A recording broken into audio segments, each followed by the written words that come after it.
If I told you you could build your entire chest with just 2 dumbbell exercises, no cables, no machines, you'd probably think I was oversimplifying, but I'm not. Because the truth is, when you understand how the chest works, you don't need 10 moves, but just 2 done right.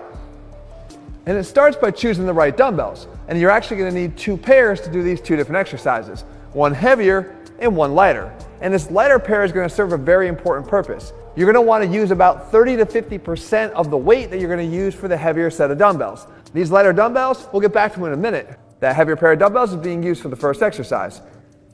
And that first exercise is the dumbbell incline bench press, done importantly from a 30-degree angle. You see, you can set the bench to any angle you want, but if you go too high, you're actually gonna shift the load away from the chest and more towards those front delts.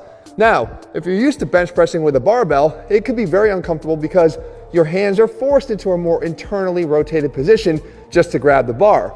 But when doing them with a dumbbell, you can tuck your elbows more, you can actually obtain a little bit more external shoulder rotation and make the exercise a lot more comfortable. The other benefit you get from dumbbells is a more natural resistance throughout more of the range of motion.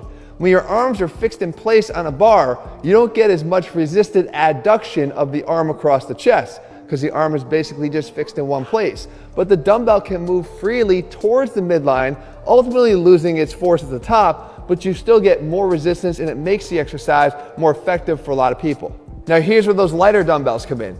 Anybody that still finds that it's just too uncomfortable to bench press, before you bail, try this variation instead. It's called the close grip neutral squeeze press. And what you're gonna do is press the dumbbells against each other, which is going to naturally drop the elbows a little bit closer to your sides. More than that, the neutral grip is gonna take your shoulders out of that internally rotated position and instantly make the exercise feel more comfortable. Now I get it, the more your elbows are tucked, the more your triceps become involved in the exercise. However, you're sort of offsetting that because of the active squeeze of the dumbbells against each other throughout the range of motion. You're getting isometric adduction. So your chest should start to feel the engagement from the very beginning of the lift. And for a lot of people that struggle with the exercise, that engagement is what is needed to just start the exercise off on the right path and letting your chest actually take over instead of your shoulders throughout the rest of the range of motion. The next exercise is actually going to utilize those lighter dumbbells, or the ones that you actually used if you took that orthopedic alternative on the first exercise. And this one is going to be the dumbbell floor fly. Now you guys know my issues with flies. When you perform them on a bench, your shoulders are in a more vulnerable position because the dumbbells are unsupported. The anterior shoulder capsule is placed in a very vulnerable position, especially if you reach fatigue and you don't have control of the dumbbells on those few final reps. And that's why we do the floor fly, because it removes the risk by having the floor act as the support that's missing on the bench. And more importantly, we're getting an eccentric overload opportunity, because eccentrically we are stronger and the pecs can handle more if you just allow them to handle more weight during the exercise.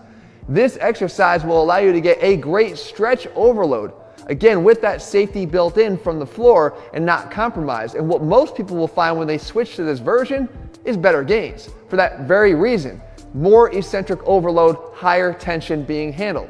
Now, where do those light dumbbells come in? Well, they actually provide a great opportunity, even for those that have no issues with their shoulders, to do a drop set. So when you go all the way to failure on the floor fly, you can simply use the same exact weight and drop right into that close grip neutral press once again. You're gonna have a little bit of extra ability to do the exercise because yes, that tricep contribution will kick in right at the right time here to continue to push the chest to and through fatigue. That's usually the exact stimulus that you need to finally create change. Now go back to that original exercise, because here you could do the same exact thing. I mentioned a little bit of a twist.